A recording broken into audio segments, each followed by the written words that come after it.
എല്ലാവർക്കും എൻ്റെ നമസ്കാരം. എൻ്റെ ഒരു പുതിയൊരു വീഡിയോയിലേക്ക് എല്ലാവർക്കും ഹാർദവമായ സ്വാഗതം. നിങ്ങൾ തംബ്ലൈൻ ശ്രദ്ധിച്ച് കാണുമല്ലോ. ഹൈഫൈ കൺസൾട്ടൻ്റ് എന്ന് പറഞ്ഞുകൊണ്ട് തമിഴ്നാട്ടുകാരനൊരു പയ്യനുണ്ട് യൂട്യൂബിൽ വീഡിയോ ഇടുന്നത്. രഘു എന്നാണ് അവൻ്റെ പേര്.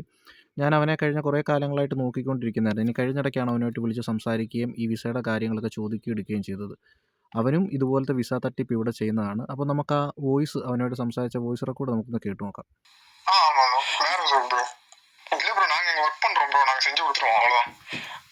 അല്ല ബ്രോ, ഞാൻ ചോദിച്ചത് ഇപ്പം നമ്മുടെ നാട്ടിൽ മലയാളികളും ഈ പറഞ്ഞ രീതി വിസ ചെയ്യുന്നുണ്ട്. അവർ ഈ വിസ എടുത്തു കൊടുക്കുന്നത് ഞാൻ തിരക്കിയപ്പോഴത്തേന് അത് ജെന്യുവൻ ആയിട്ടുള്ള വിസയല്ല. അതാ ഞാൻ ബ്രൂവിനെ വിളിച്ചത്.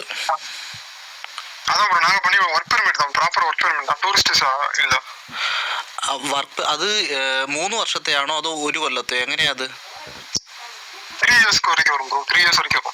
3 വർഷത്തെ അല്ലേ? അതോ ഒറ്റ ടൈം തന്നെ നമുക്കത് 3 കൊല്ലത്തെ വിസ അടിച്ചു തരുമോ? 1 ടൈം തന്നെ? ഇത് എത്ര രൂപ സാലറി ഉണ്ട് ബ്രോ? എത്ര മണിക്കൂർ ഡ്യൂട്ടിയാണ്? കമ്പനിയുടെ പേരും ഡീറ്റെയിലും എനിക്കൊന്ന് അയച്ചു തരുമോ ബ്രോ? ഔച്ചൻ മനസ്സിലായി ബ്രോ. ഔച്ചൻ എന്ന് പറഞ്ഞാൽ ചിലപ്പോൾ കുറേ കമ്പനി കാണത്തില്ല. ഇപ്പം നിങ്ങളുടെ അടുത്ത് അവരുടെ എഗ്രിമെൻറ്റോ കാര്യങ്ങളോ എന്തെങ്കിലും ഉണ്ടെങ്കിൽ അതെനിക്ക് അയച്ചു തരും. ഞാൻ നെറ്റിനകത്ത് സെർച്ച് ചെയ്യാൻ വേണ്ടിയിട്ടാണ്. അവർ എന്നിനും അവരുടെ നമ്പറും കാര്യങ്ങളും ഒക്കെ ആയിട്ടുള്ളത്. ഞാൻ ഇവിടെ യാൻഡെക്സിനകത്ത് കയറിയിട്ട് ചെക്ക് ചെയ്യാമല്ലോ കമ്പനി എന്താണെന്നുള്ളതിൻ്റെ കാര്യം. ജെന്യുവൻ ആണല്ലോ അല്ലേ? ഇപ്പൊ സ്റ്റുഡന്റ് ആണോ അതോ റഷ്യൻ സിറ്റിസൺ ആണോ? എന്റെ ഇതോ വിസയുടെ ഇതിൽ വർക്ക് ചെയ്യുന്നു? റഷ്യയിലതാ തിരുമ്പൂർ എന്ന് പറയുന്ന ഒരു സ്ഥലത്ത്. ആ, ബ്രൂവിന് റഷ്യൻ അറിയോ? എവ്വളോ നാളാച്ചിങ്ക? 7-8 years ஆச்சா? உங்களுக்கு ரஷ்யன் ஆமா எனக்கு தெரியும். 8 வருஷம் உங்களுக்கு தானே? Сколько лет ты здесь работаешь уже? Алло. Кейкает. Слушаешь? Скажите, пожалуйста, сколько лет ты здесь работаешь, ты меня сказал? Алло. Слушаешь ты меня? Скажи, пожалуйста, ты сколько лет здесь работаешь? На визами заниматься? Ты сказал, ты уже 8 лет в России ты работаешь, ты знаешь русский язык, ты меня сказал.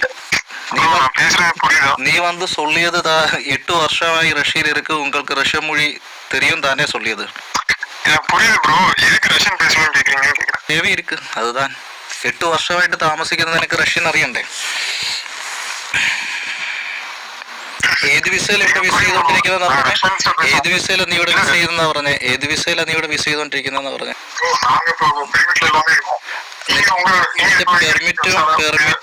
നിന്റെ പെർമിറ്റും നിന്റെ പാസ്പോർട്ടിന്റെ കോപ്പിയും നിന്റെ കമ്പനിയുടെ സാധനം എല്ലോടും ഇങ്ങോട്ടേക്ക് ഒന്ന് അയച്ചു തന്നെ. മനസ്സിലായോ? ഹലോ, നീ കേൾക്കുന്നുണ്ടോ? ഹലോ, എന്തിനാ മ്യൂട്ട് ചെയ്ത് വെക്കുന്നേ? கேக்குது, நீ எதுக்கு மியூட் பண்ண? இல்ல நீங்க எங்க இருக்கீங்க? நேர்ல மீட் பண்ணி பேசுறதுன்னு கேக்குறேன். நேர்ல வாங்க ப்ரோ, பேசிக்கலாம். அந்த மாதிரி നേരിലൊന്നും വരേണ്ട ആവശ്യമില്ല ബ്രൂ. നിങ്ങൾ ചെയ്തുകൊണ്ടിരിക്കുന്ന ലീഗലായിട്ടുള്ള വിസയല്ല, മനസ്സിലായോ? നിങ്ങളുടെ കമ്പനിയുടെ ഡീറ്റെയിൽസ് ഫുൾ ഒന്ന് പറഞ്ഞു തന്നേരെ, ഞാൻ ചെക്ക് ചെയ്ത് നോക്കാം.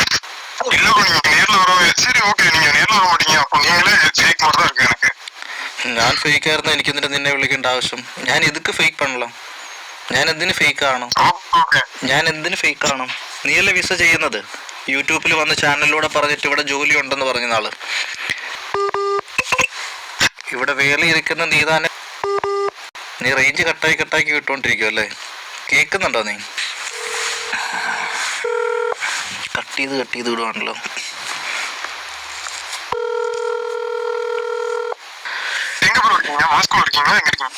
ഞാൻ വന്നിക്ക് തിരുമ്പൂരിലിരിക്കും. നിങ്ങളിത് പറ, ഈ വിസയുടെ സംഭവം പറ. മോസ്കോയിൽ നമുക്ക് മീറ്റ് ചെയ്യുന്നതൊക്കെ പിന്നീടുള്ള കാര്യം. ജെന്യുവൻ ആയിട്ടുള്ള വിസയാണോ ചെയ്യുന്നത്?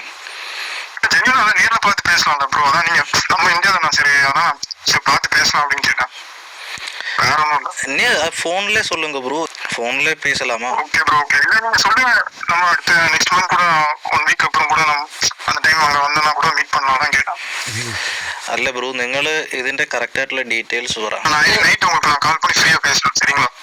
ഇവർ നിങ്ങൾക്ക് വിസ ചെയ്ത് തരാമെന്ന് പറഞ്ഞിട്ടുണ്ടെങ്കിൽ നിങ്ങൾ അവരോട് ചോദിക്കേണ്ടത്, അവർ ഇപ്പം റഷ്യയിൽ നിൽക്കുന്നവരാണെങ്കിൽ അവരുടെ വിസയുടെ ഫോട്ടോ എടുത്ത് അയച്ചു തരാൻ പറയുക. അതുപോലെ തന്നെ അവരുടെ പാസ്പോർട്ടിൻ്റെ ഫ്രണ്ടും ബാക്കും അവരുടെ അതിൻ്റെ ഫോട്ടോയും നമുക്ക് വേണമെന്ന് പറയുക. പിന്നെ റഷ്യയിൽ ഉള്ള റഷ്യൻ സിറ്റിസൺ ആയിട്ടുള്ള ആൾക്കാരാണെങ്കിലും അവരുടെ പാസ്പോർട്ടിൻ്റെ ഫോട്ടോയും കാര്യങ്ങളും അയച്ചു തരാൻ വേണ്ടിയിട്ട് നിങ്ങൾ അവരുടെ എഴുതുന്ന അത് നിർബന്ധമായിട്ട് നിങ്ങൾ മേടിക്കേണ്ട കാര്യമാണ്. പിന്നെ അതുപോലെ തന്നെ നിങ്ങൾ ഒരു അഡ്വക്കേറ്റിനെ കണ്ടിട്ട് ഒരു എഗ്രിമെൻറ്റ് തയ്യാറാക്കണം. അതായത് നിങ്ങൾ എത്ര രൂപ കൊടുത്തു, എന്ത് ജോലിക്കാണ് പോകുന്നത്, നമുക്ക് കണ്ടിന്യൂ ചെയ്ത് നിൽക്കാൻ പറ്റുമോ എന്നുള്ള കാര്യങ്ങൾ എഗ്രിമെൻറ്റ് റെഡിയാക്കി അവർ നാട്ടിലില്ലെങ്കിൽ അവരുടെ പേരൻസിന് അവർ ആരാന്ന് വെച്ച് കഴിഞ്ഞാൽ അവരുമായിട്ട് എഗ്രിമെൻറ്റ് കാര്യങ്ങൾ ചെയ്തതിന് ശേഷം മാത്രം പൈസ കൊടുക്കുക. ഇത് കൊടുക്കേണ്ട ആവശ്യമില്ല, ഇത് തട്ടിപ്പാണ്. എന്നാലും ഞാൻ നിങ്ങളോട് പറയുവാണ്, ഇത് കൊടുക്കണ്ട. ഈ വിസ തട്ടിപ്പാണ്. റഷ്യയിൽ ഇവർ പറയുന്ന എന്താ പറയുക, ഓപ്പൺ വിസ എന്ന് പറഞ്ഞുകൊണ്ട് ഇവർ ചെയ്തുകൊണ്ടിരിക്കുന്ന വിസ 3 കൊല്ലത്തത് ഇവിടെ തട്ടിപ്പ് വിസയാണ്. നിങ്ങളെ കൊണ്ട് ഞാൻ പല വീഡിയോയിലും പറഞ്ഞിട്ടുണ്ട്, നിങ്ങളെ കൊണ്ടുവരുന്ന കമ്പനിയിലല്ല നിങ്ങൾ ജോലി ചെയ്യുന്നത്. വേറെ കമ്പനി ഞാൻ പറഞ്ഞു, നിങ്ങളെ അടിമകളെപ്പോലെ ഇവർ കൊണ്ട് വിൽക്കുവാണ് ഇവർ ചെയ്യുന്നത്. അപ്പം നിങ്ങളത് മെയിനായിട്ട് ശ്രദ്ധിക്കുക. പിന്നെ ഇവരുടെ വീഡിയോയിലൂടെ പറയുന്ന എല്ലാ കാര്യങ്ങളും പറയുന്നു എടുക്കുന്നുമില്ല. നിങ്ങൾ എന്നെ വിളിച്ചാൽ മതി എന്നാണ് ഇവർ പറയുന്നത്. കാരണം നമ്മളിപ്പോൾ വീഡിയോ ചെയ്ത് തുടങ്ങിയ ഉടനെ ഇവന്മാരുടെ കള്ളക്കളികളെല്ലാം നമ്മൾ വെളിയിലോട്ട് കൊണ്ടുവന്ന് തുടങ്ങി. അപ്പോൾ ഇവന്മാർ നേരിട്ട് പറഞ്ഞു കഴിഞ്ഞാൽ ഞാൻ വീഡിയോയ്ക്ക് ഇവന്മാരെ പറയുന്ന സാധനത്തിന് എതിരായിട്ട് വീഡിയോ കറക്റ്റ് കാര്യങ്ങൾ പറഞ്ഞു തുടങ്ങിയാണ് ഇവന്മാരിപ്പോൾ ചെയ്യുന്നതെന്ന് വെച്ച് കഴിഞ്ഞാൽ, നിങ്ങൾ ഞങ്ങളെ വിളിച്ചാൽ മതി, വിളിക്കുമ്പോഴത്തേക്കിന് ഞങ്ങൾ അതിൻ്റെ ഡീറ്റെയിൽസ്, അപ്പം ഞാൻ കേൾക്കുന്നില്ലല്ലോ, അല്ല നമ്മൾ കേൾക്കുന്നില്ലല്ലോ. അപ്പോൾ അങ്ങനെ ചെയ്തിട്ടാണ് ഇവർ ഈ സംഭവം ചെയ്യുന്നത്. അപ്പോൾ നിങ്ങൾ മെയിനായിട്ട് ഇവരുമായിട്ട് സംസാരിക്കുമ്പോഴത്തേക്കിന് ഇവരുടെ കോൾ റെക്കോർഡ് ചെയ്യുക. ഇവരുടെ കോൾ റെക്കോർഡ് നമുക്ക് പിന്നീട് ആവശ്യമായിട്ട് വരും. കാരണം ഇവരെന്താ പറഞ്ഞ് എടുത്തതെന്നുള്ള കാര്യങ്ങളെല്ലാം നമുക്കിത് ആവശ്യമായിട്ട് വരും. കാരണം ഇവർ പറയുന്ന കള്ളത്തരമെല്ലാം എൻ്റെ ചാനലിലൂടെ തന്നെ നമ്മളിത് പുറം ലോകത്തേക്ക് കാണിച്ചു തുടങ്ങും. ഇനിയും കൂടുതൽ ആൾക്കാർ ഇത് കാണുകയും എടുക്കുകയും ചെയ്യുമ്പോഴത്തേക്കും ഇവരുടെ തട്ടിപ്പ് കാര്യങ്ങൾ ഇനി മുന്നോട്ടേക്ക് നടക്കത്തില്ല. കാരണം അതേപോലെ തന്നെ നമ്മുടെ ഗവൺമെൻറ് ഒരു സൈറ്റുണ്ട്, പ്രൊട്ടക്ടർ ഓഫ് എമിഗ്രൻ്റ് ഓഫീസ് എന്ന് പറഞ്ഞുകൊണ്ട് ഒരു സൈറ്റുണ്ട്. ആ സൈറ്റിൽ കയറിയിട്ട് നിങ്ങൾ ട്രാവൽ ഏജൻസി അത് ലീഗലാണോ അല്ലയോ എന്നുള്ളൊരു കാര്യം ആ സൈറ്റിൽ കയറി കഴിഞ്ഞാൽ നിങ്ങൾക്ക് ചെക്ക് ചെയ്യാൻ വേണ്ടി പറ്റും. അത് നിങ്ങൾ പ്രൊട്ടക്ടർ ഓഫ് എമിഗ്രൻ്റ് ഓഫീസ് എന്നുള്ള നിങ്ങളുടെ നിയറസ്റ്റ്, അതായത് നിങ്ങൾ നിൽക്കുന്ന ജില്ല ഏതാണെന്ന് വെച്ച് കഴിഞ്ഞാൽ, അല്ലെങ്കിൽ നിങ്ങൾ നിൽക്കുന്ന സ്ഥലത്ത് നമ്മുടെ ഗവൺമെൻറ്റിൻ്റെ ഒരു സ്ഥാപനമുണ്ട്. ആ സ്ഥാപനത്തിൽ പോയിട്ട് നിങ്ങൾ ഏത് ജോബ് കൺസൾട്ടൻസി ആണോ നോക്കുന്നത് ആ കമ്പനി രജിസ്റ്റേർഡ് ആണോ അല്ലയോ എന്നുള്ളൊരു കാര്യം നമുക്കത് നോക്കാൻ വേണ്ടിയിട്ട് പറ്റും. അപ്പം ആ കാര്യങ്ങളിലൂടെ നിങ്ങൾ ശ്രദ്ധിക്കണം. നിങ്ങൾ പെട്ടെന്നൊരു ജോലിയിൽ നിന്നൊക്കെ ഞാൻ പറഞ്ഞു എടുത്തു ചാടി പോകാതെ, അത് ഈ പറഞ്ഞ വ്യക്തി യൂട്യൂബിലൂടെ കാണുന്ന ഒരു വ്യക്തികൾക്ക് നിങ്ങൾ ഒരു കാരണവശാലും അവരിലേക്ക് ചെന്ന് ചാടില്ല. കാരണം അവർ ഈ വെട്ടിപ്പോയിട്ട് നിൽക്കുന്നവരാണ്. പിന്നെ ട്രാവൽ ഏജൻസിയുടെ കാര്യമാണ് ഞാൻ ഈ പറഞ്ഞത്. ഈ സംഭവം നിങ്ങൾ നെറ്റിനകത്ത് കയറിയിട്ട് നോക്കണം. ഞാൻ അതിൻ്റെ ലിങ്ക് ഇതിനകത്ത് ഞാൻ എഴുതി കൊടുക്കാം. അത് നിങ്ങൾ നോക്കിയിട്ട് നിങ്ങളുടെ വീടിനടുത്തുള്ള അല്ലെങ്കിൽ നിങ്ങളുടെ നാട്ടിൽ അവിടെ പോയിട്ട് നിങ്ങൾ ഏത് കൺസൾട്ടൻസി ആണോ നോക്കുന്നത് ആ കൺസൾട്ടൻസി ജെന്യുവിൻ ആണോ അല്ലയോ എന്നുള്ളൊരു കാര്യം നിങ്ങൾ പോയിട്ട് നോക്കുക. അപ്പം ഇതിനകത്ത് ഈ സംഭവം എനിക്ക് പറഞ്ഞു തന്നത് എൻ്റെ വീഡിയോ കണ്ടിട്ട് വിളിച്ച ഒരു അജോ എന്ന് പറയുന്ന ഒരു ചെറുപ്പക്കാരനാണ്. വളരെ നല്ലൊരു ചെറുപ്പക്കാരനാണ്. എനിക്ക് ഈ ഒരു ഇൻഫർമേഷനും പാസ് ചെയ്തത് അജോയാണ്. ഇങ്ങനത്തെ ഒരു ഇതുണ്ട് ബ്രോ, നമുക്കിത് ഈ അജോ നോക്കിയതാണ് പല കൺസൾട്ടൻസിയും. അജോ ഏതാ ലീഗലായിട്ടുള്ളത് ഏതാ തട്ടിപ്പ് എന്നുള്ള രീതിയിൽ. അപ്പോൾ എനിക്ക് പേഴ്സണലായിട്ട് എന്നെ വിളിച്ചു, എന്നോട് പറഞ്ഞു ഇങ്ങനത്തെ ഒരു ഇതുണ്ട് ബ്രോൻ്റെ വീഡിയോയ്ക്കകത്ത് ഇത് പറയണം. കാരണം ഒരുപാട് ആൾക്കാർക്ക് ഇത് അറിയത്തില്ല, എനിക്കും അറിയത്തില്ലായിരുന്നു. അജോ പറയുമ്പോഴത്തേക്കിനാണ് ഞാനിത് പറഞ്ഞത്. അപ്പോൾ അജോയ്ക്ക് വലിയൊരു നന്ദിയുണ്ട് അജോ, വളരെയധികം നന്ദി. ഇങ്ങനെ അതുപോലെ നിങ്ങളും നിങ്ങൾക്കറിയാവുന്ന ഇൻഫർമേഷൻ കാര്യങ്ങൾ നമ്മുടെ നാട്ടിലുള്ള ഇതുപോലെ ഈ വിസയുടെ എന്തെങ്കിലുമൊക്കെ ആയിട്ടുള്ള കാര്യങ്ങളൊക്കെ ഉണ്ടെങ്കിൽ നിങ്ങൾ ഷെയർ ചെയ്യുക. നമുക്ക് മറ്റുള്ളവരിലേക്ക് കൂടുതൽ ആൾക്കാരിലേക്ക് ഈ സംഭവം നമുക്ക് എത്തിക്കുക. കാരണം റഷ്യ ആയിക്കോട്ടെ യൂറോപ്പ് ആയിക്കോട്ടെ ഈ പറഞ്ഞ രാജ്യങ്ങളിലെല്ലായിടത്തും ഇതുപോലെ തട്ടിപ്പ് നടത്തുന്ന ഒരുപാട് ആൾക്കാരുണ്ട്.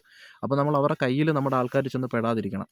അപ്പോൾ അതിനുവേണ്ടി നമ്മൾ ഒന്നടങ്കം ഇതിനു വേണ്ടി പരിശ്രമിച്ച് കഴിഞ്ഞാലേ കുറേ ആൾക്കാരിലോട്ട് ഈ സംഭവം കാര്യങ്ങൾ എത്തത്തുള്ളൂ. അപ്പോൾ അതിനുവേണ്ടി എല്ലാവരുടെയും സപ്പോർട്ട് കാര്യങ്ങൾ നമുക്ക് വേണം. ഇതുവരെ ആൾക്കാരെന്നെ സപ്പോർട്ട് ചെയ്യുന്നുണ്ട്. എന്നെ എങ്ങനെ പോയി കഴിഞ്ഞാലും ഒരു ദിവസം 2-3 ആൾക്കാർ വെച്ചിട്ട് വിളിക്കുന്നുണ്ട് ഈ ജോലിയുടെ കാര്യങ്ങൾ. എന്നെക്കൊണ്ട് അറിയാവുന്ന കാര്യങ്ങളെല്ലാം ഞാൻ അവർക്ക് വ്യക്തമായിട്ട് പറഞ്ഞു കൊടുക്കുന്നുണ്ട്. അവർക്കത് മനസ്സിലാവുന്നുമുണ്ട്.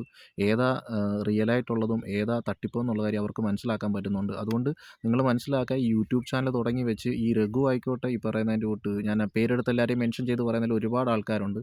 അപ്പോൾ അവർ ആരൊക്കെ ആയിക്കോട്ടെ അവരെല്ലാവരും ഈ വിസ തട്ടിപ്പിന് വേണ്ടി നിൽക്കുന്നവരാണ്. അതുകൊണ്ട് നിങ്ങൾ സൂക്ഷിക്കുക. അതുപോലെ തന്നെ നല്ലൊരു ട്രാവൽ ഏജൻസി കണ്ടിട്ട് ഞാൻ പറഞ്ഞല്ലോ ഈ പ്രൊട്ടക്ട് ഓഫ് എമിഗ്രൻ്റ് ഓഫീസ് എന്ന് പറയുന്ന സൈറ്റിൽ കയറിയിട്ട് നിങ്ങളുടെ നാട്ടിലെ അവിടെ കയറിയിട്ട് ചെക്ക് ചെയ്ത് നോക്കുക അത് ആ സ്ഥാപനത്തിന് ലൈസൻസ് ഉണ്ടോ ഇല്ലയോ എന്നുള്ള കാര്യം. അതുപോലെ തന്നെ അജോയുടെ ഒരു വോയിസ് ഞാൻ ഇതിനകത്ത് എൻ്റെ വീഡിയോയ്ക്കകത്ത് ഞാൻ വെക്കുന്നുണ്ട്. അപ്പോൾ അജോ വീണ്ടും ഞാൻ അജോനോട് ഒരുപാട് നന്ദിയുണ്ട്. അജോ ഈ ഇങ്ങനെയുള്ള കാര്യങ്ങൾക്ക് സപ്പോർട്ട് എടുക്കുകയും ചെയ്തതിൽ. തമിഴ്നാട്ടിലുള്ള പയ്യനെ വിളിച്ചിരുന്നു, ഞാൻ പറഞ്ഞിരുന്നില്ലേ, ഇന്നലെ വിളിച്ചിട്ടുണ്ടായിരുന്നു. അപ്പോൾ അവൻ്റെ പേര് രഘു എന്നാണ്. യൂട്യൂബ് ചാനൽ ചെയ്തില്ല, ആ പയ്യൻ തന്നെ ഈ സ്റ്റുഡൻസ് വിസ വർക്ക് വിസയൊക്കെ ചെയ്യുന്ന ആളാണ്. നിലവിൽ അവിടെ ഫാക്ടറികളിൽ ഈ വെജിറ്റബിൾ ഫാക്ടറി, മാനുഫാക്ചറിങ് അല്ല, ഇത് ചോക്ലേറ്റ് ഫാക്ടറി അങ്ങനെയുള്ള ഫാക്ടറികളിലൊക്കെ വർക്കിന് ആവശ്യമുണ്ട്. പിന്നെ വെയർ ഹൗസിൽ അങ്ങനെയൊക്കെ ഉണ്ടെന്ന് പറഞ്ഞു. അപ്പോൾ എത്ര സാലറി എന്നൊക്കെ ചോദിച്ചപ്പോൾ അവന് 80-90 അങ്ങനെയൊക്കെയാണ് പറയുന്നത് സ്റ്റാർട്ടിങ്.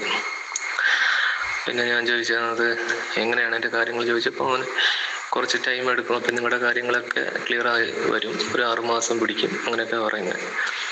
അപ്പോൾ ഞാൻ ചോദിച്ചതുപോലെ ഏജൻസ് നിങ്ങളുടെ ഇതിന് ലൈസൻസ് ഉള്ളതാണോ ചോദിച്ചു. അപ്പോൾ പറഞ്ഞു ലൈസൻസ് ഇല്ലാതെ നമ്മൾ അല്ലാതെ ചെയ്യുന്നത് എന്ന് പറഞ്ഞു.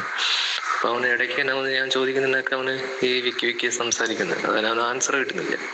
അതിൻ്റെ കാരണം എന്ന് വെച്ചാൽ അവന് ഇതിനെപ്പറ്റി ഒരു ഐഡിയ ഇല്ലാത്തതുകൊണ്ടാണ് അവരിങ്ങനെ സംസാരിക്കുന്നത്. അപ്പോൾ അവന് ഒരു കോള് വരുന്നുണ്ട്, ഞാൻ അങ്ങോട്ട് വിളിക്കാമെന്ന് പറഞ്ഞു. അതെനിക്ക് മനസ്സിലായി. ഞാൻ ചോദിച്ചതിന് ആൻസർ ഇല്ലാത്തതുകൊണ്ട് അവരൊന്ന് ആലോചിച്ചിട്ട് എന്താണ് കാര്യം എന്ന് പറയാനായിട്ടാണ് അങ്ങനെ ചെയ്തത്. അപ്പം ഞാൻ ചോദിക്കാന്ന് വെച്ച് കഴിഞ്ഞാൽ, ഒരു ലൈസൻസ് ഇല്ലാത്ത, ഒരു ഗവൺമെൻറ് നിയമപ്രകാരം ലൈസൻസ് ഇല്ലാത്ത ഒരാൾക്ക്, അതായത് വെറും ലൈസൻസ് ഉണ്ടെന്ന് പറഞ്ഞതൊന്നും ഇങ്ങനത്തെ പരിപാടിയൊന്നും ചെയ്യാൻ കഴിയില്ല. ഇതിൻ്റെതായ ലൈസൻസ് ഇല്ലാതെ ഒരാൾക്ക് എങ്ങനെയാണ് അവന് സ്റ്റുഡൻസ് വിസ അവൻ ചെയ്തിട്ടുണ്ടെന്ന് പറയുന്നത്, അതുപോലെ വർക്ക് വിസ അവൻ ചെയ്യുന്നെന്ന് പറയുന്നത്, അതിൽ നിന്ന് മനസ്സിലാക്കണ്ട അവൻ ഫ്രോഡ് പരിപാടിയാണ് ചെയ്യുന്നത്. അപ്പോൾ അവൻ ഫ്രോഡ് പരിപാടിയാണ് ചെയ്യുന്നത്. അതുകൊണ്ട് എനിക്ക് പറയാനുള്ളത്, ഇവനെ പോലെ രഘു എന്ന് പറയുന്ന ഒരാളല്ല, അതുപോലെ ഒരുപാട് ആൾക്കാർ ഇങ്ങനെ പറ്റിക്കുന്നുണ്ട്. പോകുന്നുള്ള ആരായാലും ഈ പ്രൊട്ടക്ടർ ഓഫ് എമിഗ്രേഷൻ, അതായത് POE ഓഫീസ് എവിടെയാണ്, അപ്പോൾ അതിനെ കണ്ടുപിടിക്കാനായിട്ടൊന്നും വലിയ കാര്യമൊന്നും അല്ല. ഇപ്പം നെറ്റിൽ അടിച്ചിട്ട് protector of emigration near me എന്ന് അടിച്ചു കഴിഞ്ഞാൽ അവർ ഏത് ഡിസ്ട്രിക്റ്റിലാണോ സ്റ്റേറ്റിലാണോ അവരുടെ അടുത്തുള്ള ആ ഒരു ഇത് കാണിക്കും. അവർക്ക് അതിൽ നോക്കി അതിൻ്റെ കോൺടാക്ട് നമ്പർ എടുക്കുകയോ അല്ലെങ്കിൽ അവർക്ക് ഇമെയിൽ ചെയ്യാനും കഴിയും. വെബ്സൈറ്റിലൊക്കെ ഉണ്ട് അതിൻ്റെ ഡീറ്റെയിൽസൊക്കെ. അവർക്ക് അതിൻ്റെ അടുത്ത് എവിടെയാണ്, അവരുടെ ഡിസ്ട്രിക്റ്റിൽ എവിടെയാണ് ഓഫീസ് ഉള്ളത് എന്ന് കാണിക്കും. രഘു എന്ന് പറഞ്ഞ് തമിഴ്നാട്ടുകാരൻ പയ്യൻ, അവൻ വൻ തട്ടിപ്പ് ഫ്രോഡാണ്. അവൻ്റെ വീഡിയോസ് കാര്യങ്ങൾ നിങ്ങൾ കയറി നോക്കിയാൽ മതി. ഭയങ്കര തട്ടിപ്പ് കാര്യങ്ങൾ ചെയ്തുകൊണ്ടിരിക്കുന്ന ഒരു പയ്യനാണ്. ഞാൻ അവനെ വിളിച്ച് സംസാരിച്ചു, ബ്രൂ നമുക്ക് നേരിട്ട് കാണാം, മനസ്സിലായോ, നേരിട്ട് കണ്ട് സംസാരിക്കുക, ഫോണിലൂടെ സംസാരിക്കാൻ വേണ്ടി വയ്യ. അപ്പോൾ അവനെ ഞാൻ പറഞ്ഞു, നിങ്ങൾ ഏത് ആളെ വിളിച്ചാലും ഈ ഏജൻറ്റുമാരെ ഇമാരുടെ കോള് നിങ്ങൾ റെക്കോർഡ് ചെയ്യുക. മെയിനായിട്ട് ചെയ്യേണ്ട കാര്യം ഇമാരുടെ കോള് റെക്കോർഡ് ചെയ്യുക. ആ കോൾ റെക്കോർഡ് നമുക്ക് നമ്മുടെ ചാനലിലൂടെ, നമുക്ക് ഈ ചാനലിലൂടെ നമുക്ക് പുറം ലോകത്തേക്ക് വിടുകയെടുക്കുകയും ചെയ്യും. കാരണം മറ്റുള്ള കുറേ ആൾക്കാർ കാണുകയെടുക്കുകയും ചെയ്യും. അപ്പോൾ അവർക്ക് ഇതിനെക്കുറിച്ച് നല്ലൊരു വ്യക്തത ഉണ്ടാകുകയെടുക്കുകയും ചെയ്യും. അപ്പോൾ അതുകൊണ്ട് നിങ്ങൾ ഇവരെ വിളിക്കുന്ന ഒരു മെയിനായിട്ട് ഇമാരുടെ കോള് റെക്കോർഡ് ചെയ്യുക, എന്നിട്ട് നിങ്ങളത് അയച്ചു തരിക. എന്നിട്ട് നമ്മുടെ ചാനലിലൂടെ നമുക്ക് ഇവരെ തട്ടിപ്പ് കാര്യങ്ങൾ പുറത്തേക്ക് നമുക്ക് കൊണ്ടുവരാം. ഇനി ഇവന്മാർ ഇവിടെ തട്ടിപ്പ് ചെയ്ത് ഇവിടെ ജീവിക്കില്ല, പണിയെടുത്ത് ജീവിക്കുക. ആരും പറ്റിച്ചിട്ട് ജീവിക്കില്ല, പണിയെടുക്കുക. അതായത് അന്തസ്സായിട്ട് ഇവിടെ പണിയെടുക്കാൻ വേണ്ടിയിട്ടുണ്ടല്ലോ, പണിയെടുത്ത് ജീവിക്കുക.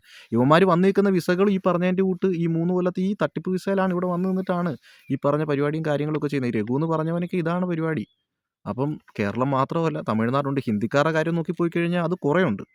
അത് പിന്നെ നമുക്ക് നോക്കാം എന്താണെന്നുള്ളത്. എന്തായാലും ഫസ്റ്റ് നമ്മുടെ ഈ ഒരു സംഭവം നമുക്ക് ചെയ്തു. അതുകൊണ്ട് ഞാൻ ഒരാളെ അല്ല പറയാം, നമ്മുടെ മൊത്തത്തിലുള്ള ഇന്ത്യക്കാരെല്ലാവരും ഈ പരിപാടിയാണ് ചെയ്യുന്നത്. പക്ഷേ ഒരുത്തൻ ഈ ഫ്രോഡ് പരിപാടി കാണിച്ചാൽ മൊത്തത്തിലുള്ള പേരുദോഷം ഇതും. പിന്നെ അതുപോലെ തന്നെ ഇവിടെ വന്ന് ഇന്ത്യക്കാർ കാണിക്കുന്ന ഇതിനെക്കുറിച്ച് ഇവന്മാരൊക്കെ വന്ന് വലുതായിട്ടൊന്ന് പുലമ്പുന്നുണ്ട്. അവരങ്ങനെ കാണിച്ചു, അവരെ ഇങ്ങനെ ആക്കിയതാരാണ്? ഇവന്മാരാണ്. അവർ ചെയ്യുന്ന ശരിയാണെന്ന് ഞാൻ ഒരിക്കലും പറയുന്നില്ല.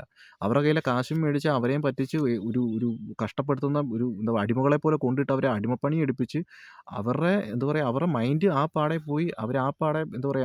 കടത്തിന് മേലെ കടവായിട്ട് വന്നിരിക്കുന്ന ആൾക്കാർ, അവരെയൊക്കെ ഞാൻ എന്ത് കുറ്റം പറയാൻ വേണ്ട. എന്നിട്ട് ഒരു ഉളുപ്പും ഇല്ലാതെ വന്ന് നിന്ന് അവന്മാരെക്കുറിച്ച് കുറ്റം പറയുകയും വീഡിയോ എടുക്കുകയും ചെയ്യണം. ഇവിടെ ഇന്ത്യക്കാർ വന്നിട്ട് ഇങ്ങനെയാണ്, അവർക്ക് ഹോസ്റ്റൽ കൊടുക്കുന്നില്ല, അവരുടെ പെരുമാറ്റം ശരിയില്ല, അവർക്ക് വൃത്തിയില്ല, അവർക്കിതില്ല. നമ്മുടെ കയ്യിൽ നിന്ന് കാശ് മേടിച്ചിട്ട് നമ്മളെ പറ്റിച്ചിട്ട് ഇവന്മാരൊക്കെ വന്നെന്ന് പറയുന്നതാണ്.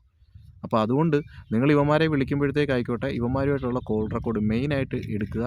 അത് ഞാൻ മെയിനായിട്ട് അടിവരയിട്ട് പറയാനുള്ള കാര്യം വെച്ചാൽ അത് നമുക്ക് ആവശ്യമുണ്ട് ഇവന്മാർക്കെതിരെ. കാരണം ഇനിയും ഒരുപാട് ആൾക്കാരിലേക്ക് നമുക്ക് ഈ വീഡിയോ കാര്യങ്ങൾ ഷെയർ ചെയ്യുമ്പോഴത്തേനും ഇവരുടെ കോൾ റെക്കോർഡോടെ വെക്കുമ്പോഴത്തേനും കുറച്ചുകൂടി ആൾക്കാർക്ക് വ്യക്തമാകുകയും ചെയ്യും. ഒരു കാരണവശാലും ഞാൻ ഒന്നുകൂടെ പറയുകയാണ്, നിങ്ങൾ യൂട്യൂബിൽ കാണുന്ന ആൾക്കാർക്ക് പൈസ കൊണ്ട് കൊടുക്കരുത്. അവർ തട്ടിപ്പുകാരാണ്. അവർക്ക് എന്ത് ഇതാ ഉള്ളത്? ഇവിടെ അവർക്കൊരു കമ്പനി ഉണ്ടോ? റഷ്യയിൽ ഇവന്മാർക്കൊരു കമ്പനിയോ കാര്യങ്ങളോ ഒന്നുമില്ല. തട്ടിപ്പിന് വേണ്ടി മാത്രമായിട്ട് നിൽക്കുന്നതാണ്. അപ്പോൾ അതും എല്ലാവരും ഒന്ന് മനസ്സിലാക്കുക. കുറേ ട്രാവൽ ഏജൻസികൾ നമ്മൾ കയറി പരിശോധിക്കുക, മനസ്സിലായി, എല്ലായിടത്തും കൊടുക്കുക. അപ്പോൾ ഏതാ നല്ലതെന്ന് വെച്ച് കഴിഞ്ഞാൽ നമുക്കൊരു ജോബ്, കാരണം ഇതിന് നമുക്ക് വാല്യൂ ഉണ്ട്. കാരണം ഇവർക്ക് നമ്മളെ തട്ടിക്കാൻ, കാരണം ഗവൺമെൻറ്റിൻ്റെതാണ്. പിന്നെ എഗ്രിമെൻറ്റ് ചെയ്യുക, മെയിനായിട്ടുള്ള കാര്യം എഗ്രിമെൻറ്റ് ചെയ്യുക. എഗ്രിമെൻറ്റ് ചെയ്തതിന് ശേഷം മാത്രമേ ക്യാഷ് കൊടുക്കാവുള്ളൂ. അപ്പോൾ ആ കാര്യങ്ങളോടൊക്കെ നിങ്ങൾ ശ്രദ്ധിക്കുക. ഇപ്പോൾ ഈ റഷ്യയിൽ നിൽക്കുന്ന മെയിനായിട്ട് ഈ വിസയിൽ വന്ന് പറ്റിക്കപ്പെട്ടിരിക്കുന്ന ഒരുപാട് ആൾക്കാരുണ്ട്. അപ്പോൾ നിങ്ങൾ എത്രയും വേഗം ഞാനുമായിട്ട് കോൺടാക്റ്റ് ചെയ്യുക. ഇവർക്കെതിരെയുള്ള നടപടി കാര്യങ്ങളൊക്കെ നമുക്ക് ഒരുമിച്ച് മുന്നോട്ടേക്ക് നീക്കാനുള്ള കാര്യങ്ങൾ ചെയ്യാം. പിന്നെ പൈസയുടെ കാര്യം ഇവർക്ക് നമുക്ക് കേസ് ഫയൽ ചെയ്യാം. കേസ് ഫയൽ ചെയ്തിട്ട് ബാക്കി എന്താണെന്നുള്ളതിൻ്റെ കാര്യം നമുക്ക് മുന്നോട്ടേക്കുള്ള കാര്യങ്ങൾ നോക്കാം. അപ്പോൾ ഞാൻ വീഡിയോ ഇവിടം കൊണ്ട് നിർത്തുവാണ്. അപ്പം ചാനൽ പുതിയതായിട്ട് കാണുന്നവരാണെങ്കിൽ എൻ്റെ ചാനൽ സബ്സ്ക്രൈബ് ചെയ്യുക, അതുപോലെ ലൈക്ക് ചെയ്യുക, ഷെയർ ചെയ്യുക. അപ്പം നമുക്കിനി വീണ്ടും അടുത്തൊരു വീഡിയോ ആയിട്ട് കാണുന്നവരെ എല്ലാവർക്കും good night and good bye.